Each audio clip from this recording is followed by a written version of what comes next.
في عمرك 38 عام. 76 في الزايده. خطبوك 5 رجال. اذا دابا كتقلبي على راجل كامل مكمول. ان شاء الله. واللي خليك تخدمي.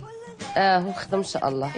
ولكن شوفي انت المواصفات اللي عندك على هذا الراجل اللي بغيتي، واش بغيتي راجل يكون سجان ديالك ولا راجل اللي غادي تكوني تعيشي معاه؟ لا انا بغيت راجل يكون كامل مكمول. الا ما كانش كامل مكمول ما غنتزوجش. اول حاجه تكون الدار.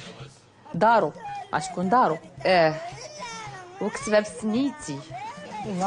تخلع عطاها وانا حره في راسي. يسمعوا لي نوا وانا حره في راسي. تكتب سميتي. فهمتيني. ونكون خدام. ضروري خدام. ما بغاش ما ندير ليه. نقدر ندير فيه بيزير. نديروها انا وياه في النص. ونولدو نحمل ونربي ونصبن ونطيب ونوجد ونحط ليه وهو يمشي للقهوه ولا الكافي ولا يمشي يدور ولا ما عرفت ليه فين يمشي وابخي يجي عندي. شنو ندير به انا؟ 4 الحيوط والدره وهذا كي خدامه. لا كومسا باش تجلس في الدار وتصبن وتغسل الماعن وتطيب وتوجد ودير الطابليه وتحمل وتهز وتحط. لا استهدى بالله صراحه يتزوج.